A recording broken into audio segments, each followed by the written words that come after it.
প্রচণ্ড গরমে electric short circuit থেকে ফ্রিজে আগুন। আলিপুরদুয়ারে বড় সড় দুর্ঘটনা থেকে রক্ষা পেল একটি পরিবার। বৈদ্যুতিক মেশিন, রেফ্রিজারেটর বা ফ্রিজ অনবরত চলার ফলে আগুন লেগে যাওয়ার ঘটনায় চাঞ্চল্য আলিপুরদুয়ার পৌরসভার ৩ নম্বর ওয়ার্ড চিত্তরঞ্জন পল্লী এলাকায়। সচরাচর এমন ঘটনা দেখা যায় না, কিন্তু এই ঘটনা আমাদের এক প্রকার শিক্ষা দেয়। প্রায় প্রত্যেকের বাড়িতেই এখন ফ্রিজ আছে। প্রচণ্ড গরমে জল সহ অন্যান্য জিনিস ঠান্ডা রাখতে ফ্রিজের ব্যবহার বাড়ছে। প্রচণ্ড গরমে অনবরত এই মেশিন চলার দরুন শর্ট সার্কিট হয়েও যে বড় সড় দুর্ঘটনা ঘটতে পারে সে কথা আমাদের ধারণার বাইরে। এমনই এক চাঞ্চল্যকর ঘটনা উঠে আসলো আলিপুরদুয়ারে। জানা যায়, রেফ্রিজারেটর থেকে আচমকাই পোড়া পোড়া গন্ধ পান চিত্তরঞ্জন পল্লীর শুভঙ্কর সাহা। তড়িঘড়ি রেফ্রিজারেটর খুলতেই দেখেন একেবারে ধোঁয়া এবং ভেতরের অনেকাংশ পুড়ে গিয়েছে। চটজলদি ফায়ার স্টেশনে খবর দিতেই দমকলের একটি ইঞ্জিন এসে হাজির হয়। তবে দমকল কর্মীরা পৌঁছানোর আগেই পরিবার এবং প্রতিবেশীরা মিলে আগুন নিয়ন্ত্রণে আনেন। যেহেতু এই বাড়িটি সম্পূর্ণ কাঠের তৈরি, ফলে আগুন ছড়িয়ে পড়ার আগেই নিয়ন্ত্রণে চলে আসায় বড় সড় দুর্ঘটনা থেকে রক্ষা পায় ওই পরিবার। এই প্রচণ্ড গরমে সকলকেই সচেতন থাকার বার্তাও দিচ্ছে দমকল বিভাগ এবং প্রতিবেশীরা। শুনুন পরিবারের সদস্যরা কি বলছেন। প্রথমত জানতে চাইবো আপনাদের বাড়িটি কোথায় অবস্থিত? চিত্তরঞ্জন পল্লী। আচ্ছা, ৩ নম্বর ওয়ার্ড। ৩ নম্বর ওয়ার্ড। মানে মূলত কিভাবে বুঝতে পারলেন এই ধরনের একটা দুর্ঘটনা মানে ব্যাপার? হঠাৎ আমি কাজের থেকে হঠাৎই আসলাম, এসে দেখি খুব গন্ধ, প্লাস্টিক পোড়া গন্ধ। তারপরে দেখলাম ফ্রিজের থেকে ধোঁয়া ধরেছে। আচ্ছা, এই জন্য মানে এই যে এই ধরনের ফ্রিজ থেকে মানে আগুন একতরফা, মানে কিভাবে কি বলবেন মানে এই ব্যাপারটাকে? এটা কারেন্টের থেকে হয়েছে। ওটা মানে যে ফ্রিজে যে জল পড়ে না, হ্যাঁ। আচ্ছা, মূলত আপনার কি নাম? শুভঙ্কর সাহা। আচ্ছা। আহ, কি স্বাদ! গরম ভাতে ঘি মানেই কলকাতা মহারাজা ঘি। স্বাদে এবং মানে অন্য যে কোনো ঘিয়ের থেকে উৎকৃষ্ট মানের এই বিশুদ্ধ ঘি খেলে আপনার প্রাণ জুড়িয়ে যাবে। একবার খেলে বারবার খেতে ইচ্ছে করবে। আপনাদের শহরেও এবার চলে এসেছে কলকাতার বিখ্যাত মহারাজা ঘি। আজই আপনার ঘরে নিয়ে আসুন মহারাজা ঘি। বাজারের শ্রেষ্ঠ ঘি মানেই মহারাজা ঘি। যোগাযোগের নাম্বার 7001950796। স্যার, দেখা যাচ্ছে আপনারা ছুটে আসলেন ৩ নম্বর ওয়ার্ডের একটি বাড়িতে। মূলত কি হয়েছিল, কি ব্যাপার যদি বলেন? অ্যাকচুয়ালি আমাদের কাছে একটা কল আসে যে বাড়িতে একটা আগুন লেগেছে। সেই হিসাবে আমরা সেই কল পেয়েই চলে আসি। তো আসার পরে যেটা রাস্তার যে প্রবলেম হয়, আসলে অ্যাকচুয়ালি ওনাদের ফ্রিজের মধ্যে আগুন লেগেছে।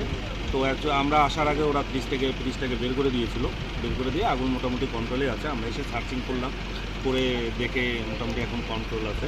সেরকম বড় কিছু দুর্ঘটনা হয়নি, হলেও হতে পারতো। হ্যাঁ, আপাতত সব ঠিকঠাক আছে। আর আমাদের মেনলি একটাই আপনাদের মাধ্যমে আমরা জানাতে চাই যে আমাদের ফায়ার ব্রিগেডে গাড়ি আসার সময় যে রাতে রাস্তার মধ্যে যে ইলেকট্রিক তার হোক বা ক্যাবেল তার, যেগুলো অনেক সময় দেখা যায় এত নিচু হয়ে যায়, 8 ফিট 10 ফিট 12 ফিটের মধ্যে হয়ে যায়, যেটা আমাদের গাড়ি আসতে অনেকটা অসুবিধা বোধ করে, যেটা আজকেও হয়েছে। তো আমরা আপনাদের মাধ্যমে সবাইকে জানাতে চাই এই তারগুলো বিশেষ করে একটু উঁচুতে জন্য ওনারা করে দেয়, যাতে আমাদের ফায়ার ব্রিগেডের গাড়ি আসতে কোনো অবস্ট্রাকশন না আসে। স্যার মূলত এবং ফায়ার হলে পরে যেটা সঠিক অ্যাড্রেস, অ্যাকচুয়ালি একটা মেন রাস্তা থেকে একটা গলিতে গেলেন, গলির থেকে আবার দুটো গলি। তো এই গলির থেকে দুটো গলি এই সময় ফায়ার ব্রিগেডে আসতে একটু অসুবিধা হয়, এবং ফোন করার পর যে লাইনটা থেকে ফোন করা হয় সেই লাইনটার জন্য ব্যস্ত না থাকে, তাহলে আমরা আসার সময় ওই লাইনটাতেই আমরা কন্ট্রাক্ট করতে পারি। ওই লাইনটাই যদি ব্যস্ত থাকে পরে আমাদের অসুবিধা হয়ে যায়। তো যেটা আজকেও হয়েছিল। হ্যাঁ, তো আমরা ওইটাই বলবো যে ফোন করার পর আপনারা সঠিক অ্যাড্রেস দেবেন, এবং যদি এরকম গলি হয় তো রাস্তার মধ্যে একটা লোক থাকলে আমাদের ফায়ার ব্রিগেড আসতে অনেক সুবিধা হবে। স্যার, চিত্রটা কি দেখতে পেলেন? ফ্রিজের ভেতরে কি অবস্থা ছিল স্যার? ফ্রিজটা অ্যাকচুয়ালি শর্ট সার্কিট হয়ে যেটা হয় আর কি, ভিতরটা একটু হয়ে গেছিলো। তো এমনিতে সেরকম কিছু নয়, ওনারা বাইরে তো আগেই বের করে দিয়েছিল, যার কারণে বড় ধরনের কোনো অসুবিধা হয়নি। মানে হতে পারতো স্যার? হলেও হতে পারতো, সেখান থেকে বাড়ির যা আসবাবপত্র থাকে সেটাও হয়ে যায়, ইলেকট্রিক ব্যাপার। স্যার, একটা বিষয়, এই যে প্রচণ্ড গরম হিট, সেক্ষেত্রেই কি এই ধরনের ঘটনা প্রায়শই হয়ে থাকে? অ্যাকচুয়ালি ইলেকট্রিক ফল্টের ব্যাপার তো এটা তারাই বলতে পারবে। এখন গরম আর ঠান্ডা এটা ব্যাপার আমি অত ভালো বলতে পারবো না। এটা অনেক সময় লাইনগুলো কারো অনেক দিনের ওয়ারিং থাকে, সেগুলো নতুন করে হয় না, অনেক ধরনের ব্যাপার হতে পারে। এটা সঠিকভাবে কোনটার থেকে হয়েছে এটা তদন্ত না করে বলা যাবে না। স্যার, আপনার শুভ নাম, কি দায়িত্ব রয়েছে? এমডি আরাফাত হক, আলিপুরদুয়ার ফায়ার স্টেশন, এলএফ। প্রথমত যেই অবস্থায় দেখলেন ফ্রিজের এই অবস্থা, মানে এসে কি চিত্রটা দেখতে পেলেন? ফ্রিজ তো অনেক পুরনো ছিল এবং ফ্রিজের ভেতরে ওয়ারিংগুলো মোটামুটি মানে অনেক পুরনো যেহেতু, তো আমার মনে হচ্ছে শর্ট সার্কিট বা ইলেকট্রিক ফায়ার ছিল, যেখানে ওই বরফের আর জলের টাচ হওয়াতে আগুনটা লাগে। যেখানে ডিপ ফ্রিজার আছে সেই জায়গাটা যে লাইটটা থাকে না, ডিপ ফ্রিজার এখানে যে লাইটটা থাকে সেই লাইটের মধ্যেই মেইনলি হয়েছে, ওই জায়গাটা পুরো চলে গেছে। আর একটা জিনিস ভালো ছিল, যেহেতু কাঠের বাড়ি এবং খুব গরম, এর মধ্যে যদি মানে ফায়ার বাইরে ছড়াতো তাহলে খুব খতরনাক হতো। তো যেহেতু ওটা বাইরে মানে ফ্রিজের মধ্যে কনফাইন ছিল, তো মেজর কোনো অ্যাক্সিডেন্ট থেকে মানে রাহত পাওয়া গেছে। আর আমার ভাই যে ছিল সে যখন দেখতে পেলো ইমিডিয়েটলি মেন সুইচ আর প্লাগ অফ করে দেয়, তাতে ফায়ারটা ছড়ায় না। এবং আচ্ছা, একটা বিষয় জানতে চাইবো, এই যে এই ধরনের দুর্ঘটনা মানে বড়সড় দুর্ঘটনা থেকে রক্ষা পেলেন আপনারা সকলেই বলা যায়, সেই ক্ষেত্রে মানে সকলের উদ্দেশ্যে কি বার্তা দেবেন? এই যে এত রোদ গরম, ফ্রিজ তো কন্টিনিউ চলে। দেখুন, ফায়ার তো যে কোনো টাইমে যে কোনো মুহূর্তে যে কোনোভাবে হতে পারে। এবার আমরা জেনারেলি ফায়ারকে 3 রকমভাবে ডিভাইড করি। একটা হচ্ছে অয়েল টাইপের ফায়ার, যেটার মধ্যে অয়েল রিলেটেড ইস্যু থাকে, আর একটা জেনারেল ফায়ার, আর একটা ইলেকট্রিক ফায়ার।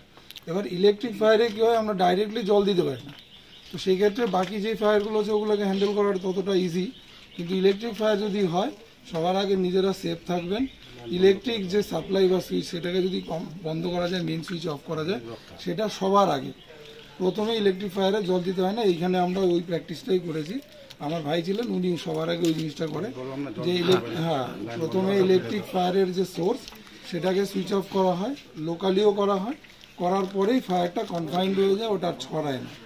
তো আমাদের বলার উদ্দেশ্য এটাই যে যদি আপনাদের এখানে কোনো সময় ফায়ার হয়, বেশি উত্তেজিত না হয়ে মাথা ঠান্ডা করে যদি আপনারা বুঝতে পারেন যে ইলেকট্রিক ফায়ার, তাহলে সোর্স অফ ইলেকট্রিসিটি সেটাকে বন্ধ করুন, ফায়ার তাহলে আর ছড়াবে না।